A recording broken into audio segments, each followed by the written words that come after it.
Welcome to Exegetical Tools Basic Greek Videos. This is the first video in a series that is designed to teach you basic Greek. That's the first 2 semesters, roughly, of what you would get in a seminary.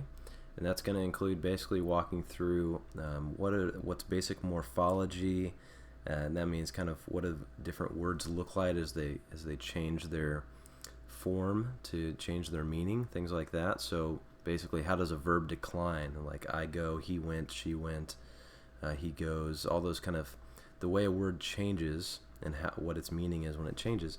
That's morphology. And we're also going to be learning some basic grammar, how the language works, how it's structured, and hopefully you're going to be learning vocabulary along with these. We'll have suggested vocabulary that you should be learning along with it, but really, you should be learning Greek vocabulary at least to those words that occur 50 times or more in the New Testament. And if you do that, then what you can do is buy a Reader's Greek New Testament. And what that does is for every word that occurs less than 50 times in the New Testament, it will put a footnote next to that word in the text, and then down at the bottom, it will give you the definition of that word. So you can be reading through the Greek text, and as soon as you come across a word you don't know, you look at the footnote down at the bottom, and then you get the meaning of that word, and then you move on. The point is to help you read larger chunks without having to go to a dictionary, that sort of thing. Okay, and there's going to be some basic tips that we have for learning Greek. I'm just going to share a few now. I might share some more along the way in later videos. But first of all, vocabulary is going to be very important. Without learning vocabulary, you won't be able to read Greek, you won't be able to translate it. And so if you're not memorizing vocabulary as you're learning the language, it's going to become very difficult to actually put any of this knowledge into use. So there are some flashcard programs out there. There's websites like Quizlet.com. There's apps like Flashcard Deluxe, which I use. It costs $4, I believe. A very useful tool. And you can download vocab cards that other people have made. Other people have made vocab cards for all of, for example, Koine's grammar, all of Mounce's grammar. They've also just made them based on the occurrence, their frequency of occurrence in the New Testament. I would suggest downloading flashcards like that on the internet. Find a way for you that is useful, that works. Find a way that works and memorize as much vocabulary as possible. If you can get down to memorize every word that occurs 10 times or more in the New Testament, you will be able to read very, very well in your Greek New Testament. That might take you 6 months to do, but it's well worth it. And it's going to complement everything you're learning here. If you learn the vocabulary, you learn the basic grammar, which is not difficult, and then you learn the paradigms, which we're going to be looking at, all the kind of morphology and how words change and that sort of thing. If you learn those 3 basic things, you should be able to translate Greek pretty well. You're going to be doing very well for yourself, and then 3rd and 4th semester Greek, if you go that far, is usually more intermediate to advanced Greek grammar, exegesis, doing word studies, very more exegetical work. But here in these videos, we're looking at basic Greek, and that's what we're going to walk you through. So watch these videos, watch them again if you need to. Get a Greek grammar such as Mounce, Machen, or Koine, something cheap that's not going to put you out too much, and go through that with these videos if you want, but you don't have to. In these videos, we're going to be going through everything you need to know to learn basic Greek. So we're going to start here with just a basic introduction to Koine Greek. I'm going to tell you what is the Greek language, what is Koine Greek specifically, where does it come from, what's the deal with the alphabet, is it some kind of strange holy language or is it a normal language, and what was it like at the time of the New Testament. This is a very basic intro. You could find far more advanced information than this in other works, but this will give you a good idea about where Koine comes from. So first of all, Greek is a language that's been in existence for a very long time. We could trace Greek all the way back to what may be called Linear B, and we can trace that all the way back to about the 13th century BC. That was in use until about the 8th century BC. And at that point, the language began evolving. Language is always evolving. This is true with all languages. So Koine Greek is not a static language. It was different 100 years before the next 100 years. It's always changing, always evolving, just like any other language. Now, Koine Greek, it spans from about 300 BC to 330 AD, or perhaps 500 AD, depending on who you're reading. And then after Koine Greek, you get this Byzantine Greek until about 1453, and then modern Greek spans from 1453 to the present. I'm getting that from Robertson's New Short Grammar of the Greek New Testament. And so you can see that Greek is actually one language that has been fluid over time. It's changed, but it's always been Greek. And so this is a majestic language that's been with us since the ancient world and is still with us today. Now, Koine Greek evolved from Attic Greek, and that's descended from Ionic. And Ionic is one of the three Greek dialects. So in Greek, you get these three dialects. These dialects are Ionic, they are Doric, and they are Aeolic. And then from Ionic, we get Attic. And this is the language of, this is the literary Greek. Can't write that C there, can I? This is literary Greek. So if you're a classicist and you like to read Plato, Aristotle, Thucydides, writers like that, Homer, you're going to be reading Attic Greek. And Attic Greek is a very sophisticated dialect of Greek. It's able to provide nuance that Koine Greek is not able to provide.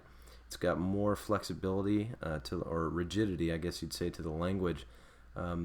So whereas Koine Greek might have two meanings for the same word, Attic Greek might have two different words to express those two different meanings. So you can be more precise with your language. Now from Attic Greek, then that's where we get Koine, okay? Koine in Greek would look like this. And Koine is more of a it's not as much of a literary language. It's what common people spoke, and we'll talk about what that means here in a minute. But just know for now that Koine is the direct descendant of Attic Greek. There were other influences, perhaps from other languages and perhaps from other dialects of Greek, but for the most part, Koine is the descendant of Attic Greek. Now, the alphabet in Greek, which you'll learn in the next video, it's just like the Hebrew alphabet. It's derived from the Phoenicians. The Greek and Hebrew alphabet are different, but when you compare them, they look very similar. You have alpha, beta, gamma in Greek, and then you have aleph, bet, gimel in Hebrew. So they're very similar, and that's because they're derived from the same alphabet. That's the Phoenicians. Now, as far as the sophistication of Koine Greek, like I said, it's derived from Attic, and Attic was the literary Greek, and that's what classical scholars learn to read, and it's a very great language. And you can even see a little bit of that classic Greek in books of the Bible, such as Acts and Hebrews. You get a little bit of classical Greek coming through because Luke and the author of Hebrews seem to be very educated individuals. And they must have been educated in perhaps rhetoric and classical Greek, that sort of thing. They're able to write in a little bit of it. Now, older scholars that used to study classical Greek, they tended to denigrate the Greek in the New Testament as very unsophisticated. Some even claim that it's just kind of Holy Ghost language. It's this language that God dropped out of the sky, and people who are claiming this are not claiming that Koine Greek as a whole was a Holy Ghost language. They're claiming the Greek of the New Testament was this sort of Holy Ghost language. So it was different from the Koine of the day. And they would also say it's chock full of just Semitisms, and you can see a lot of that in John's Gospel, for instance. There's a lot of Hebrew constructions in Greek. And people were saying that about the entire New Testament. But there were these papyri that were discovered in Egypt around the turn of the 20th century, the beginning of the 20th century. And these papyri were not literary works. They were more inscriptions, letters, wills, and these showed basically how people of the day spoke in Koine.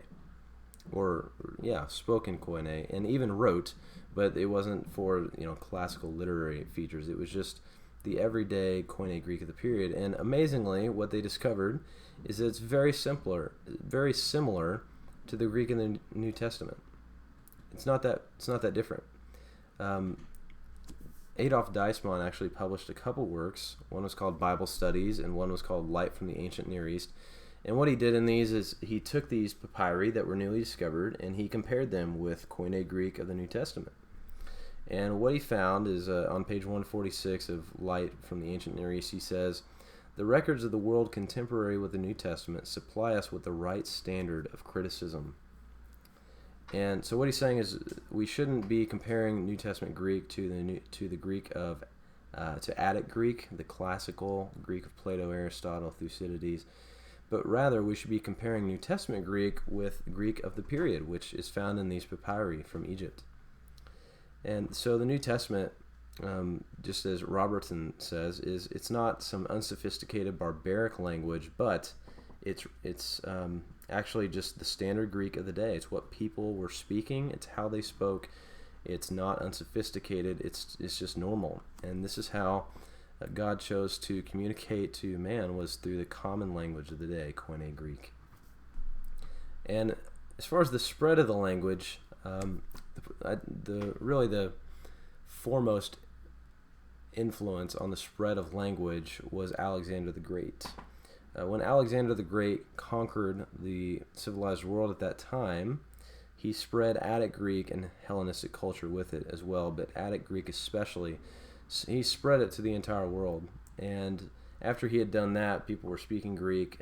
Attic Greek evolved into Koine Greek, and so it therefore became the common language of the ancient world. So when Paul was doing his missionary travels, he was able to speak in Greek to all these people. He didn't have to know 16 different languages to communicate to people.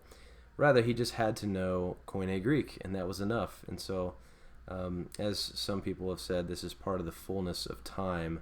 The Galatians talks about this ripe time when there was one world language, at least, that most people in the civilized world spoke, and there were, along with that, travel routes that enabled someone like Paul to travel all over the ancient world and spread the gospel and tell the news of Christ. So this is a short history of Koine Greek, where it came from, what the alphabet is like, about the nature of it.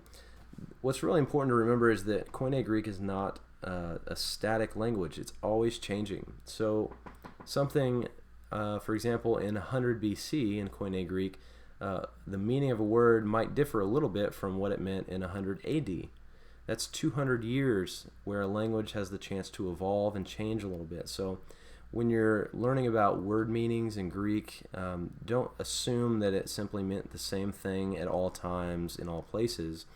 But what you're learning in this course is you're going to be learning vocabulary and what the words typically meant at the time of the New Testament and how they're used in the New Testament.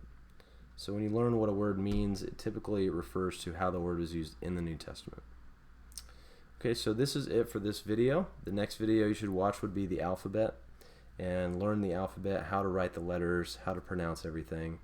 Thank you for tuning into this video. Hope it was helpful, and I hope your journey toward learning New Testament Greek is fruitful and beneficial.